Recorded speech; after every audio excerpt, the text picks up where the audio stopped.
Hello বন্ধুরা, তোমাদের প্রত্যেককে স্বাগত জানাচ্ছি অজানা সত্যের আরও একটি মারাত্মক ভয়ের হরর এপিসোডে। তোমাদের সঙ্গে রয়েছি আমি রাজর্ষি। তো বন্ধুরা, আজকের এই এপিসোডে তোমরা এমন একটা ঘটনা শুনতে চলেছ যে ঘটনাটা আমার বেশ ভালো লেগেছে এবং আশা করছি তোমাদেরও অনেক ভালো লাগবে। তাই সবাই চুপটি করে এবার বসে পড়ো, ঘটনা শোনার জন্য কানে হেডফোনটাকে পরে নাও।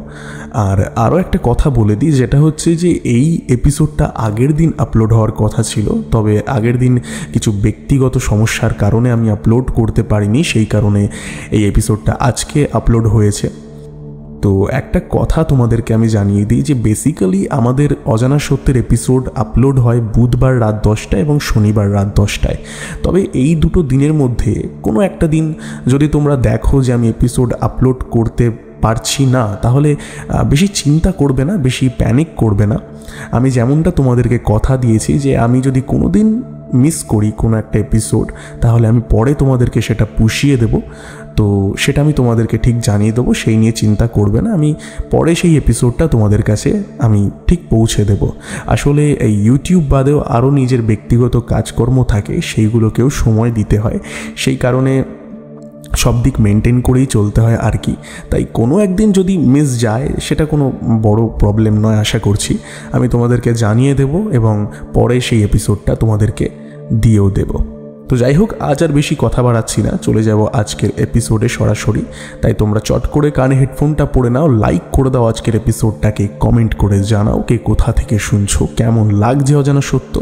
আর এই চ্যানেলটাকে অবশ্যই সাবস্ক্রাইব করো তারা যারা এই চ্যানেলে নতুন এসেছো, আর আমাদের এই অজানা সত্য পরিবারের সঙ্গে যুক্ত হয়ে যাও। শুরু করছি আজকের এপিসোডের ঘটনা।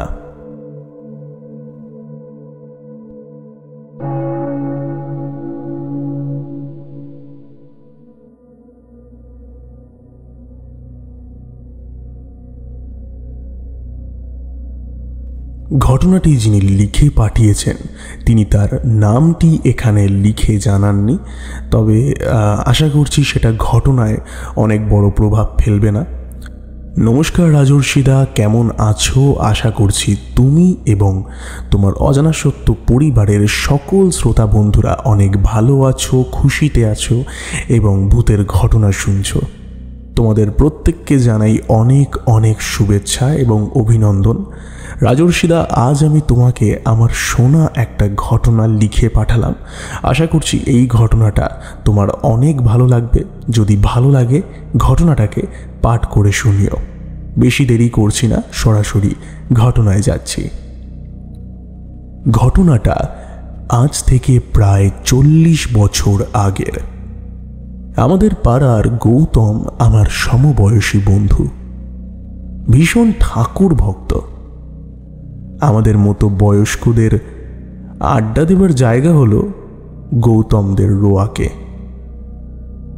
একদিন সন্ধেবেলায় কথায় কথায় আমি বললাম, এ মাসেই 26 তারিখ আমার বাবার মৃত্যুদিন। গৌতম খানিক কেমন জানি আনমনা হয়ে গেল।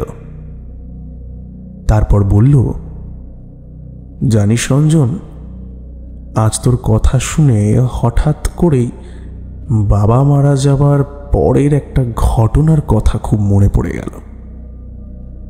জানিস, আমাদের গ্রামের বাড়ি হলো গিয়ে পান্ডুয়া, ওখানেই আমার বাবা মারা যায়। তা প্রায় 28 বছর হয়ে গেল। বাবা মারা যাওয়ার 2 বছর বাদে আমার বোন বর্ষার বিয়ে দিয়ে দিই।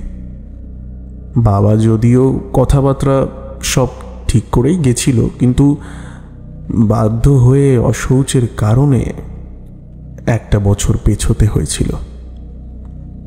তা যাক, যা বলছিলাম, জানিস আমার কথা তোরা বিশ্বাস করবি কিনা জানি না, তবে একটা আশ্চর্য ঘটনা ঘটেছিল এই আমার বোন বর্ষার বিয়ে নিয়ে। আমি আমার মরা বাবার নামে শপথ করে বলছি, জীবনে যত কিছু দেখেছি এটা তার চেয়ে সব থেকে আশ্চর্যের অথচ সবচেয়ে সত্যি অভিজ্ঞতা। জানিস, বাবা হঠাৎ স্ট্রোকে মারা যান। একেবারেই কোনো পূর্বাভাস ছাড়াই মৃত্যু। সকালে দিব্যি ভালো সুস্থ মানুষটা অফিস বেরোবে বলে খেয়ে দিয়ে তৈরি হয়। হঠাৎ করেই বুকটা ধরে বিছানায় বসে পড়ল। ডাক্তার আসার আগেই দুটো বড় বড় হেঁচকি তুলল। তারপরেই আমার বাবা মারা গেল। তখন শোকে, কান্নায় আর নানা কাজের ব্যস্ততায় ডুবে। যা হয় আর কি, গ্রামের বাড়িতে শ্রাদ্ধ শান্তির আয়োজন চলছে। আমাদের তো 13 দিনে ঘাট কাজ। শ্রাদ্ধের আগের দিন গভীর রাতে সবাই যে যার ঘরে শুয়ে পড়েছে। আলো নিভিয়ে রাখা, শুধু বাইরে টিমটিম করে কেরোসিনের লণ্ঠন জ্বলছে। গ্রামের বাড়িতে আমাদের তখনও বিদ্যুৎ আসেনি। চারিদিক অস্বাভাবিক নীরব। হঠাৎ গভীর রাতে, কটা বাজে ঠিক বলতে পারবো না, তবে হঠাৎ করেই আমি শুনতে পাই, বাবু, এই বাবু, এই ডাকটা। আমার বাবা আমাকে বাবু বলে ডাকত। আমি স্পষ্ট শুনতে পেলাম এই শব্দটা। আমার তন্দ্রা ভাবটা কেটে যায়। কেমন একটা অদ্ভুত অস্বস্তি হচ্ছিল, বুক ধরফর করছিল। বাইরে থেকে আমাদের ভেলু কুকুরটা খুব জোরে জোরে ডাকছিল মাঝে মাঝে। জানলার দিকে চোখ যেতেই আমি চমকে উঠি। আমার ঘরের সোজাসুজি উঠোনের মাঝে একটা কুয়ো আছে, শান বাঁধানো চাতাল ঘেরা। কুয়োর ধারে বাবাকে চাঁদের আলোয় স্পষ্ট দাঁড়িয়ে থাকতে দেখলাম। একেবারে সাদা ধুতি, সাদা পাঞ্জাবি, যেমনটা বাবা পরতো। মুখে শান্ত ভাব, তবে চোখে যেন কেমন একটা অদ্ভুত তাড়াহুড়ো, অথচ বিষণ্ণতা মাখা সে দৃষ্টি। আমি অবিশ্বাসের চোখে তাকিয়ে রইলাম। মনে হচ্ছিল এ তো স্বপ্ন নয়, সত্যি। সেই অবয়ব তো স্পষ্ট। কুয়োর চাতালের পাশে থামটায় হেলান দিয়ে দাঁড়িয়ে। তারপর বাবার কণ্ঠস্বর আমি পরিষ্কার শুনতে পেলাম, একেবারে জীবিত অবস্থার মতো পরিষ্কার। বাবা আমায় বলে, বাবু, তোকে বলে যেতে পারলাম না, তোর বোনের জন্য আমি সোনার হার বানিয়েছিলাম। রবীন্দ্রনগরে শ্যামলের দোকানে প্রতি মাসে 1600 টাকা করে জমা দিয়ে গেছি। বাড়ির কেউ জানে না। টাকা জমার কাগজ আছে আমার অফিস ব্যাগের ভেতরে। একটা ছোট্ট ডায়েরিতে লেখা আছে, দেখতে পাবি।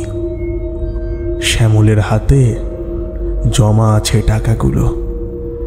এখনো 2টো কিস্তি বাকি আছে। ওই ডায়েরিটা না নিয়ে গেলে শ্যামল মানবে না। শ্যামল কিন্তু খুবই অসৎ ছেলে। তোকে বলে গেলাম, ওটা নিয়ে গিয়ে বাকি টাকা জমা করে বোনের হারটা নিয়ে আসবি। আর আমার চামড়ার ব্যাগের মধ্যে একটা লাল রঙের ডায়েরি পাবি। ওই ডায়েরিতে সব হিসাব লেখা আছে, কোথায় কি টাকা, কোথায় রাখা, সব কিছু। বর্ষা মায়ের বিয়ের জন্য কাকে কাকে কত টাকা দিয়েছি সব কিছু লেখা আছে ওখানে। ওটা মন দিয়ে দেখিস।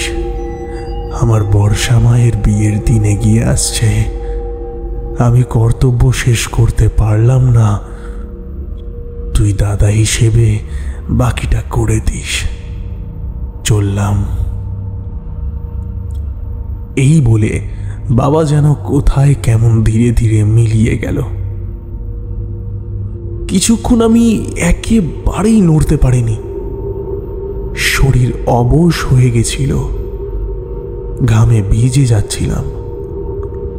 পরে সাহস করে বিছানা থেকে উঠে বাড়ির কাউকে কিছু না বলে কুয়োতলায় চলে গেলাম। কিন্তু বাইরে গিয়ে আর কাউকে দেখতে পাইনি। কুয়োর ধারে শুধু একটা হালকা বাতাস বইছে।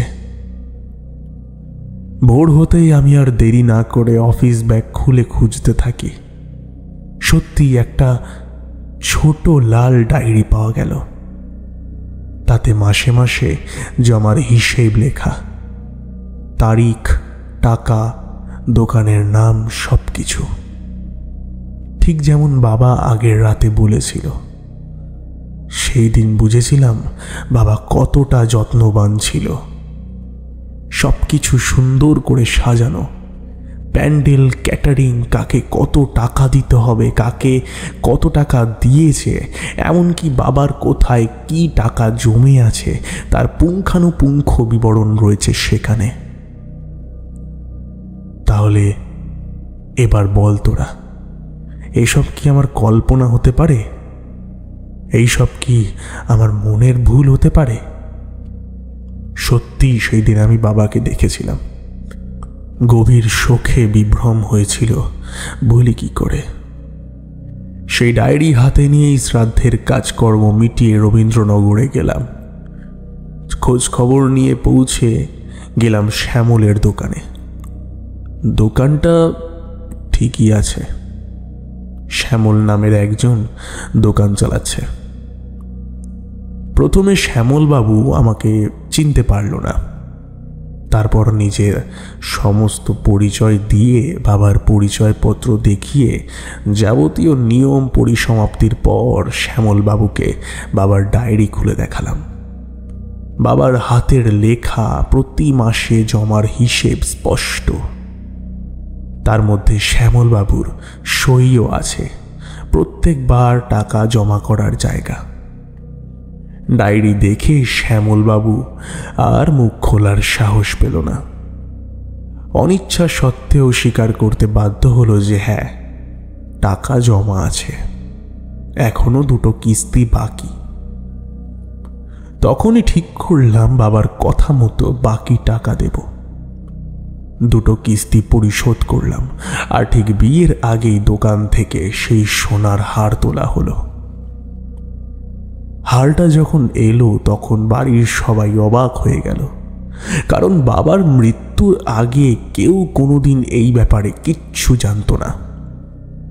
একমাত্র আমিই জানলাম মৃত বাবার মুখ থেকে, সেই অদ্ভুত রাতের অভিজ্ঞতায়। আজও তাই ভাবি ওটা কোনো স্বপ্ন ছিল না।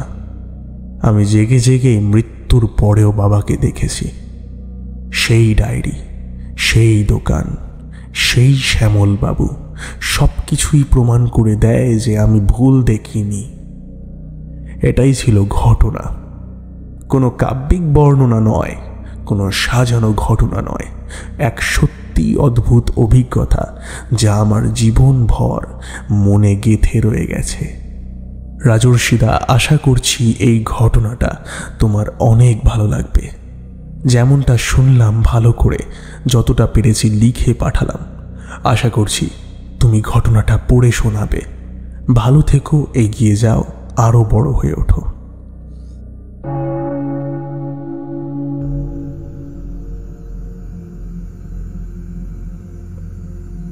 ঘটনাটি যিনি আমাকে লিখে পাঠিয়েছেন তাকে আমি জানাই অসংখ্য পরিমাণে ধন্যবাদ, এত সুন্দর একটা ঘটনা আমাকে লিখে পাঠানোর জন্য। এই ঘটনার মধ্যে ভয় কম, তবে ভালোবাসা অনেকটা বেশি ফুটে ওঠে। এই ঘটনায় ভয় কম, তবে ভালোবাসা অনেকটা বেশি করে ফুটে উঠেছে। ভূতের গল্প মানেই যে ভয়ের হতে হবে এমনটা কিন্তু একদমই নয়। এই কথা কিন্তু আমি এর আগেও অনেকবার বলেছি। কারণ এমন এমন কিছু ঘটনা থাকে যেই ঘটনা শুধু ভয়ের হয় না, যেই ঘটনা এমন কিছু শিখিয়ে যায় বা এমন কিছু আমাদেরকে দেখিয়ে যায় যে আমরা জীবনেও সেটা ভুলতে পারি না, বা আমাদের মনে একটা পবিত্র কিছুর যোগান দেয়, যেটা হয়তো সত্যি একটা আলাদা অনুভূতি এনে দেয়। এই ঘটনাটা আমার বেশ ভালো লেগেছে, আর এই এপিসোডটা এই এপিসোডে আমি এই ঘটনাটা নিতে একদমই বাধ্য। কারণ মাঝে মধ্যে একটু অন্য ধরনের ঘটনা না হলে একটু এনভায়রনমেন্টটা জাগে না। আশা করছি আজকের এই ঘটনাটা অনেকটা শিক্ষণীয় ছিল, অনেকটা ভালো ছিল, পবিত্র ছিল। তোমরাও যদি এরকমই ঘটনা তোমরাও যদি তোমাদের জীবনে ঘটে যাওয়া কোনো সত্যি ভৌতিক ঘটনা অথবা কারোর মুখ থেকে শোনা কোনো ভৌতিক ঘটনা আমাকে লিখে পাঠাতে চাও, তার জন্য আমাকে মেল করো ojanasotto15@gmail.com এই ইমেল আইডিতে। এছাড়াও ডেসক্রিপশন বক্সটা ওপেন করলে তোমরা সেখানে আমার হোয়াটসঅ্যাপ নম্বর দেখতে পাবে। সেখানে তোমরা আমাকে মেসেজ করে ঘটনা লিখে পাঠাতে পারো। তোমাদের ঘটনাও এই চ্যানেলে অতি অবশ্যই পড়ে শোনানো হবে। যাই হোক, এবার আমি চলে যাচ্ছি আজকের এপিসোডের শাউট আউট পর্বে। কমেন্ট করেছেন কবিতা দাস, আমাদের সঙ্গে রয়েছেন সৌরভ ঘোষ, কমেন্ট করেছেন সুজয় ঘোষাল, আমাদের সঙ্গে রয়েছেন প্রসেন বিশ্বাস, ডালি হালদার, কমেন্ট করেছেন অমিত চক্রবর্তী, আমাদের সঙ্গে রয়েছেন সুদেশনা সিনহা রয়, সোমনাথ দাস, স্বপ্না বজাল, আদিব আমিন, কমেন্ট করেছেন অলোকনন্দন অধিকারী, আমাদের সঙ্গে রয়েছেন অ্যানিমে, কমেন্ট করেছেন আকাশ রয়, সৌমি বসাক, তনুজা হালদার, কমেন্ট করেছেন বিষ্ণু সুধান পাল, আমাদের সঙ্গে রয়েছেন অমিতা ঠাকুর, বিরাজ দাস, সমীর সরকার, আসিফ ইকবাল, জয় বাবা লোকনাথ ফ্যান ক্লাব, কমেন্ট করেছেন গীতা গোস্বাম, বিদাস FF, MD মঞ্জু, চুমকি ঘোষ, কমেন্ট করেছেন প্রণয় মুখার্জি, আমাদের সঙ্গে রয়েছেন নির্মল দাস, তানিয়া মল্লিক। সকলকে অসংখ্য পরিমাণে ধন্যবাদ জানাই কমেন্ট করবার জন্য। তোমরা এইভাবেই অজানা সত্য পরিবারের সঙ্গে যুক্ত থাকো, ভালো ভালো ঘটনা পাঠাতে থাকো আর ভালো ভালো ঘটনা শুনতে থাকো। যাই হোক, দেখা হবে আবার পরের এপিসোডে। ততক্ষণের জন্য stay happy and stay safe এবং যুক্ত থাকো আমাদের অজানা সত্যের সঙ্গে, কারণ অজানা সত্য মানেই রহস্যের এক অন্য দুনিয়া।